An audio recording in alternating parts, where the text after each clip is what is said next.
3 വർഷത്തിലേറെ നീണ്ട അന്വേഷണം. ആ അന്വേഷണങ്ങൾക്കൊടുവിൽ ഇപ്പോൾ കഴിഞ്ഞ ദിവസം, അതായത് ശനിയാഴ്ച, മുഖ്യമന്ത്രി പിണറായി വിജയനും മുൻ ധനകാര്യമന്ത്രി തോമസ് ഐസക്കിനും ഇഡിയുടെ നോട്ടീസ് വന്നിരുന്നു. നോട്ടീസ് വന്നിരിക്കുന്ന മറ്റൊന്നിനുമല്ല, മസാല ബോണ്ട് വിഷയവുമായിട്ട് ബന്ധപ്പെട്ടാണ്. ഈ മസാല ബോണ്ട് വിവാദം ഇത്രത്തോളം കൊഴുക്കുമ്പോൾ കഴിഞ്ഞ കാലങ്ങളിലൊക്കെയും പല വർഷങ്ങളായി മുൻ ധനകാര്യമന്ത്രിയും മുഖ്യമന്ത്രിയും ഒക്കെ പറഞ്ഞിരുന്നത് ഇത്തരത്തിലൊരു ബോണ്ടുമായിട്ട് ബന്ധപ്പെട്ടുള്ള വിവാദങ്ങളൊന്നും ആവശ്യമില്ല, ഇപ്പോൾ അത്തരത്തിലൊരു സാഹചര്യമല്ല എന്നൊക്കെയാണ് പലതരത്തിലുള്ള ന്യായീകരണങ്ങൾ പറഞ്ഞത്. പക്ഷെ ഇപ്പോൾ ഫെമയുമായിട്ട് ബന്ധപ്പെട്ടിട്ട് ഈ നമ്മുടെ ഇഡിയുടെ സാമ്പത്തിക സ്രോതസ്സുകൾ കണ്ടുപിടിക്കുന്നതിനുള്ള ശ്രമം നടത്തുമ്പോൾ ആ സാമ്പത്തിക സ്രോതസ്സുകളെ കുറിച്ച് വളരെ കൃത്യമായിട്ട് മനസ്സിലാക്കുകയും ഫെമ നിയമം എവിടെയെങ്കിലും പാലിക്കാതിരുന്നിട്ടുണ്ടോ എന്നതടക്കമുള്ള കാര്യങ്ങൾ കണ്ടുപിടിക്കുകയും ചെയ്തു കഴിഞ്ഞാൽ അവർക്കെതിരെ കർശനമായിട്ടുള്ള നടപടിയെടുക്കും. അതിന്റെ ഭാഗമായിട്ടാണ് ഇപ്പോൾ ഈ മസാല ബോണ്ട് വിവാദവും ഇപ്പോൾ ഇവിടെ എത്തിയിരിക്കുന്നത്. ഈ മസാല ബോണ്ട് വിവാദത്തിൽ ഇപ്പോൾ പിണറായിയെയും തോമസ് ഐസക്കിനെയും ഇഡി തൂക്കിയിരിക്കുകയാണ്. ഇത് യഥാർത്ഥത്തിൽ ജയിലിലേക്കുള്ള യാത്രയാണോ സാർ, അതോ ഇവിടെ തീരുമോ?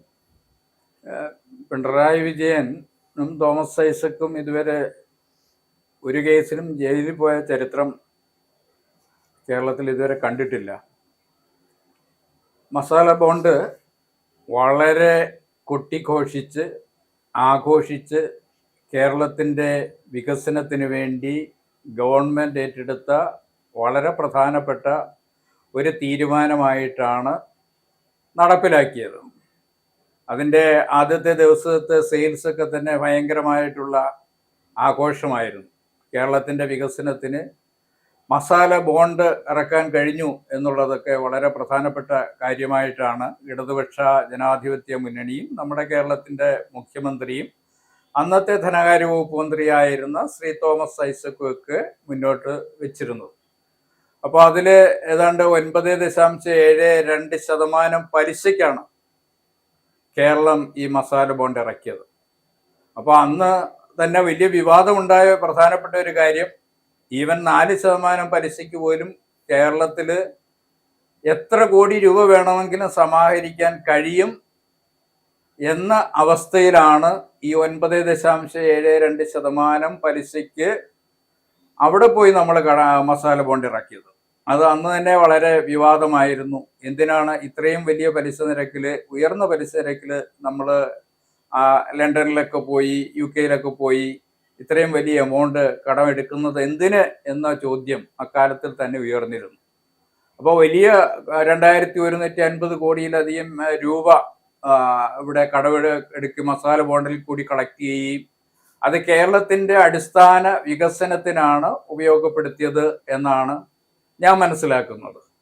അപ്പം ഇപ്പോഴാണ് എൻഫോഴ്സ്മെന്റ് ഡയറക്ടറേറ്റ് ശ്രീ മുഖ്യമന്ത്രിക്കും അതേപോലെ ശ്രീ തോമസ് ഐസക്കിനും നോട്ടീസ് അയച്ചിരിക്കുന്നത്.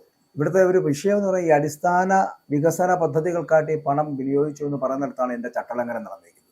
അതായത് മസാല ബോണ്ട് വഴി ശേഖരിച്ച തുക ഇതിനു വേണ്ടിയിട്ടല്ലായിരുന്നു ഉപയോഗിക്കേണ്ടിരുന്നതാണ് പറയപ്പെടുന്നത്. അപ്പോൾ കിഫ്ബി മറ്റ് പല മാർഗങ്ങൾക്കും പണം സമാഹരിക്കുമ്പോഴും ഇവിടെ ഈ അടിസ്ഥാന വികസന പദ്ധതികളിലേക്ക് പണം വകമാറ്റി ചിലവഴിക്കേണ്ട കാര്യമില്ല. അങ്ങനെ വകമാറ്റി ചിലവഴിക്കുമ്പോൾ അത് ചട്ടലംഘനമാണ് എന്നാണ് ഇഡി കണ്ടെത്തിയിരിക്കുന്നത്. അപ്പോൾ പണം മറ്റിടത്തു നിന്ന് കടം വാങ്ങി ഇവിടെ കൊണ്ടുവന്നിട്ട് അടിസ്ഥാന വികസനത്തിന് ഉപയോഗിക്കുക എന്ന് പറഞ്ഞു കഴിഞ്ഞാൽ അത് പണം സമാഹരിക്കുന്നതിനോടൊപ്പം തന്നെ ഈ 9.72% പലിശ കൂടി എടുക്കുമ്പോൾ അതിനകത്ത് പലർക്കും കമ്മീഷൻ വ്യവസ്ഥയിലുള്ള പണം ലഭിക്കുവാനുള്ള സാധ്യത വളരെ കൂടുതലാണ്.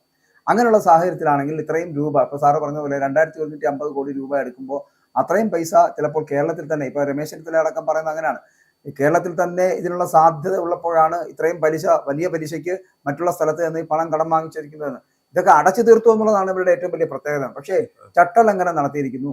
ഫെമ നിയമപ്രകാരം അറസ്റ്റ് ചെയ്യാനുള്ള സാധ്യത ഉണ്ടോ ഇതിനകത്ത്? തീർച്ചയായിട്ടും ഇതിനകത്ത് നിയമലംഘനങ്ങൾ നടന്നിട്ടുണ്ടെങ്കിൽ തീർച്ചയായിട്ടും അതിനകത്ത് നടപടി സ്വീകരിക്കേണ്ടത് വളരെ അത്യാവശ്യമാണ്. അതിനുള്ള ഏറ്റവും പ്രധാനപ്പെട്ട ഏജൻസി തന്നെയാണ് എൻഫോഴ്സ്മെന്റ് ഡയറക്ടറേറ്റ് എന്ന് പറയുന്നത്. അപ്പം ചട്ടലംഘനം നടന്നിട്ടുണ്ടെങ്കിൽ അവർക്ക് തീർച്ചയായിട്ടും അറിയാം ഈ കളക്ട് ചെയ്ത പണം അത് എന്തിനു വേണ്ടിയാണോ കളക്ട് ചെയ്തത് അതിനു വേണ്ടിയാണോ ഉപയോഗിച്ചിട്ടുള്ളത്, അല്ലെങ്കിൽ മറ്റെന്തിനെങ്കിലും വേണ്ടി ഡൈവേർട്ട് ചെയ്യാൻ വേണ്ടിയുള്ള കാരണങ്ങൾ എന്താണ്, കിഫ്ബി ഇതിനകത്ത് എത്രമാത്രം പങ്കുവഹിച്ചിട്ടുണ്ട്, അല്ലെങ്കിൽ ക്യാബിനറ്റ് ഇതിനകത്ത് എത്രമാത്രം പങ്കുവഹിച്ചിട്ടുണ്ട്, ഈ കാര്യങ്ങളൊക്കെ എൻഫോഴ്സ്മെന്റ് ഡയറക്ടറേറ്റ് പരിശോധിക്കുകയും കേസെടുക്കാൻ തക്ക കാരണങ്ങൾ ഉണ്ടെങ്കിൽ അവർക്കെതിരായിട്ട് കേസെടുക്കുകയും ചെയ്യുമെന്ന കാര്യത്തിൽ യാതൊരു തർക്കവുമില്ല. ഇതിന്റെ വിവാദം ഉണ്ടാകുമ്പോൾ ഈ മസാല ബോണ്ടുമായിട്ട് ബന്ധപ്പെട്ട് വരുന്ന വിവാദം ഉണ്ടാകുമ്പോഴൊക്കെ പലപ്പോഴും കിഫ്ബി ഇടപെടലുകൾ ഉണ്ടാകുന്നുണ്ട്. ആ കിഫ്ബി എന്ന് പറയപ്പെടുന്ന അടിസ്ഥാന സൗകര്യ വികസനം ഉണ്ടാക്കിയെടുക്കുന്നതിനും കേരളത്തിന്റെ പുരോഗതിക്കും വികസനത്തിനും വേണ്ടിയിട്ടുള്ള തന്ത്രമാണ് എന്നാണ് മുൻ ധനകാര്യമന്ത്രിയായിട്ടുള്ള തോമസ് ഐസക് പറഞ്ഞിട്ടുള്ളത്. പക്ഷേ ഇവിടുത്തെ ഒരു വിഷയം എന്ന് പറയപ്പെടുന്നത് ഈ അടിസ്ഥാന സൗകര്യ വികസനമൊക്കെ അവിടെ നിൽക്കട്ടെ, പക്ഷേ ഈ കിഫ്ബിയുമായിട്ട് ബന്ധപ്പെട്ട് വരുന്ന വിഷയം അല്ലെങ്കിൽ ഈ മസാല ബോണ്ടുമായിട്ട് ബന്ധപ്പെട്ട് വരുന്ന വിഷയങ്ങളിൽ എടുത്തിരിക്കുന്ന കമ്പനി എന്ന് പറയപ്പെടുന്ന ലാവലിൻ ഇടപാട് നടത്തിയിട്ടുള്ള കമ്പനിയുടെ സഹോദര സ്ഥാപനമായിട്ട് അതുമായിട്ട് ബന്ധപ്പെട്ട് വരുന്ന ഷെയറുള്ള ഒരു കമ്പനിയിൽ നിന്നാണ് ഇത് എടുത്തിരിക്കുന്നത്. അപ്പോൾ ഇവിടെ 39 പ്രാവശ്യം മാറ്റിവെക്കപ്പെട്ട ഒരു കേസാണ് ലാവലിൻ കേസ് എന്ന് പറയുന്നത്. ആ ലാവലിൻ കേസിൽ ഇതുവരെയും പിണറായി വിജയനെതിരെ ഈ പറഞ്ഞ പോലെ ട്രയൽ പോലും നടക്കുന്നില്ല എന്നുള്ളത്. കേസ് മാറ്റിവെച്ച് മുന്നോട്ട് പോവുകയാണ്. അപ്പോൾ ഇതിനകത്തൊരു വലിയ ബന്ധമുണ്ട്. ആ ലാവലിൻ ഇടപാടുമായിട്ട് ബന്ധപ്പെട്ടിട്ടുള്ള ഏതെങ്കിലും തരത്തിലുള്ള ഒരു ബന്ധം ഇവരുടെ ഈ മസാല ബോണ്ട് വിഷയത്തിൽ അല്ലെങ്കിൽ മസാല ബോണ്ട് ഇറക്കുന്നതുമായിട്ട് ബന്ധപ്പെട്ട് വരുന്ന കമ്പനികളിൽ, ഈ പണം സമാഹരിക്കുന്ന കമ്പനികളിൽ ഇവർക്ക് ബന്ധമുണ്ടോ, അല്ലെങ്കിൽ ലാവലിൻ ഇടപാട് നടത്തിയവരുമായിട്ട് ബന്ധമുണ്ടോ, ലാവലിൻ ഇടപാടിലെ കമ്പനികളിലുള്ള ഷെയർ ഇവർക്കുണ്ട് എന്നുള്ള കാര്യത്തിൽ സംശയമില്ല. അപ്പോൾ അതുകൊണ്ട് ലാവലിൻ ഇടപാടും പിണറായി വിജയൻ തമ്മിലുള്ള ബന്ധത്തിന്റെ അടിസ്ഥാനത്തിലാണോ ഈ മസാല ബോണ്ട് അങ്ങ് ലണ്ടനിൽ പോയി വാങ്ങിച്ചത് എന്നുള്ളതാണ് ഏറ്റവും വലിയ വിവാദമായിരിക്കുന്നത്. അതിനെക്കുറിച്ച് എന്താണ് നമുക്ക് മനസ്സിലാക്കാൻ കഴിയുന്നത്? തീർച്ചയായിട്ടും ഇത് ലാവലിൻ കമ്പനിക്ക് ഈ മസാല ബോണ്ടുമായിട്ട് ബന്ധമുണ്ട് എന്നാണ് പത്ര റിപ്പോർട്ടുകളിൽ നിന്നെല്ലാം പുറത്തേക്ക് വരുന്ന വാർത്ത എന്ന് പറയുന്നത്. അപ്പോൾ അതിന്റെ അടിസ്ഥാനത്തിലാണ് മുഖ്യമന്ത്രിക്ക് ഒരുപക്ഷെ ED നോട്ടീസ് അയച്ചിരിക്കുന്നത്. ലാവലിൻ കേസ് എന്ന് പറയുന്നത് എത്രയോ ദശാബ്ദങ്ങളായിട്ട് കേരളത്തിൽ കിടന്ന് കറങ്ങുന്ന ഒരു കേസാണ്. അത് സുപ്രീം കോടതി എത്രയോ പ്രാവശ്യം മാറ്റിവെച്ചു എന്ന് തന്നെ നമുക്ക് ആർക്കും അറിയില്ല. അത്രമാത്രം തവണയാണ് സുപ്രീം കോടതി ഈ കേസ് മാറ്റിവെച്ചിരിക്കുന്നത്. ഒന്നിൽ പിണറായി വിജയൻ ലാവലിൻ കേസിൽ കുറ്റക്കാരനാണെന്ന് സുപ്രീം കോടതി വിധിക്കണം, അല്ലെങ്കിൽ അദ്ദേഹം നിരപരാധിയാണെന്ന് വിധിക്കണം. ഇത് രണ്ടുമല്ലാതെ വളരെ വർഷങ്ങളായിട്ട് ഇലക്ഷൻ അടുക്കുന്ന സമയത്ത് മാത്രം മുന്നോട്ട് വരുന്ന ഒരു കേസായിട്ടാണ് ലാവലിൻ കേസ് വരുന്നത്. അപ്പൊ ഇപ്പോഴും ഈ ED അയച്ചിരിക്കുന്ന നോട്ടീസ് അയച്ചിരിക്കുന്നത് വളരെ ഇലക്ഷനായിട്ട് അടുത്ത സമയത്ത് തന്നെയാണ്. ഇപ്പൊ പഞ്ചായത്ത് ഇലക്ഷൻ നടക്കുന്നു, അത് കഴിഞ്ഞിട്ട് 4 മാസം കഴിയുമ്പോൾ നിയമസഭ ഇലക്ഷൻ വരുന്നു. അപ്പം ഈ ഇലക്ഷൻ അടുക്കുമ്പോൾ മാത്രം അയക്കേണ്ട ഒരു നോട്ടീസാണോ EDക്ക് ഈ ലാവലിൻ കേസും അതേപോലെ ഈ മസാല ബോണ്ട് കേസുകളും ഒക്കെ? ഇതിനെക്കുറിച്ച് വളരെ സിസ്റ്റമാറ്റിക് ആയിട്ടുള്ള ഒരു എൻക്വയറി നടത്തിയിട്ട് ഇതിനകത്ത് തെറ്റുകാരാരാണെന്ന് വെച്ചാൽ അവരെ കണ്ടെത്തുകയും അവരെ ശിക്ഷിക്കാനുള്ള നടപടിക്ക് സ്വീകരിക്കുകയുമാണ് EDയും സുപ്രീം കോടതിയും ഒക്കെ ചെയ്യേണ്ടത്. ഈ കേന്ദ്ര ഏജൻസികളുണ്ടല്ലോ, കേന്ദ്ര ഏജൻസികൾ എന്ന് പറഞ്ഞാൽ കേന്ദ്ര സർക്കാരുമായി ബന്ധപ്പെട്ട് കിടക്കുന്നതാണ്. അപ്പോൾ കേന്ദ്ര സർക്കാരിന്റെ ഇടപെടലുകൾ താങ്കൾ ഇപ്പോൾ പറഞ്ഞ പോലെയാണെങ്കിൽ ഈ ത്രിതല പഞ്ചായത്തുകളുടെ തെരഞ്ഞെടുപ്പുകൾ നടക്കുന്ന കാലഘട്ടമാണ്. 4 മാസം കഴിയുമ്പോൾ അടുത്ത നിയമസഭാ തെരഞ്ഞെടുപ്പ് നടക്കാൻ പോകുന്നു. ആ ഒരു അവസ്ഥയിൽ കേന്ദ്ര സർക്കാരിന്റെ ഇടപെടൽ ഇതിനകത്ത് ഉണ്ടാകുന്നുണ്ടോ? രാഷ്ട്രീയപരമായിട്ടുള്ള ഒരു സംഭവമാണ്. ഏതെങ്കിലും തരത്തിൽ രാഷ്ട്രീയപരമായിട്ട് ഇതിനകത്ത് നേട്ടം കൊയ്യുവാൻ വേണ്ടിയിട്ടുള്ള ഒരു ശ്രമം കേന്ദ്ര സർക്കാരിന്റെ ഭാഗത്തു നിന്ന്, BJPയുടെ ഭാഗത്തു നിന്ന്, RSSന്റെ ഭാഗത്തു നിന്ന് ഉണ്ടാകുന്നുണ്ട്? ഇത് ഇങ്ങനെ കേരളത്തിൽ വളരെ നാളായിട്ട് പറഞ്ഞു കേൾക്കുന്നുണ്ട്. കേരളത്തിൽ ചില ഇല്ലീഗലായിട്ടുള്ള ബന്ധം അല്ലെങ്കിൽ ഈ മറഞ്ഞു നിന്നുകൊണ്ടുള്ള ചില ബന്ധം BJPയും അതേപോലെ CPM-ഉം തമ്മിലുണ്ട് എന്ന് പറഞ്ഞു കേൾക്കുന്നുണ്ട്. അത് കൂടുതലും പറയുന്നത് കോൺഗ്രസ്സുകാരാണ്. അപ്പൊ BJPയെ സംബന്ധിച്ചിടത്തോളം കേരളത്തിൽ കോൺഗ്രസ് ഇനി വളർന്നു വരാൻ പാടില്ല, അതിന് CPM ആണെങ്കിൽ അവർക്ക് പ്രശ്നമില്ല എന്ന തലത്തിലേക്കാണ് കേരളത്തിലെ ഈ BJP CPM ബന്ധം പോകുന്നത്. അപ്പൊ ചില കാര്യങ്ങളിലൊക്കെ CPM-ഉം BJPയും തമ്മിൽ ചില ഐക്യങ്ങൾ ഉണ്ടാകുന്നുണ്ട്, ചില സീറ്റുകളൊക്കെ വെച്ച് മാറുന്നുണ്ട്. CPM-ന്റെ ചില നേതാക്കന്മാര് BJPയുടെ സംസ്ഥാനത്തിന്റെ ചുമതലയുള്ള നേതാക്കന്മാരുമായിട്ട് നേരത്തെ ബന്ധപ്പെട്ടിട്ടുണ്ട് എന്ന് പലതരത്തിലുള്ള വാർത്തകൾ പുറത്തേക്ക് വന്നിട്ടുണ്ട്. അദ്ദേഹത്തിനെതിരായിട്ട് ചില നടപടികൾ സ്വീകരിച്ചിട്ടുണ്ട്. അപ്പം there is some sort of settlement between the BJP and CPM എന്ന തോന്നലാണ് കേരളത്തിലെ മീഡിയ രംഗത്ത് പ്രവർത്തിക്കുന്നവരുടെ ഇടയിലും അതേപോലെ പത്രപ്രവർത്തകരുടെ ഇടയിലും ഒക്കെ സാധാരണയായിട്ട് കണ്ടുവരുന്നത്. അതേപോലെ കോൺഗ്രസ് ആണ് ഇത് കൂടുതലും മുന്നോട്ട് വെക്കുന്നത്. there is a inner line between BJP and CPM എന്ന് പറയപ്പെടുന്നത്.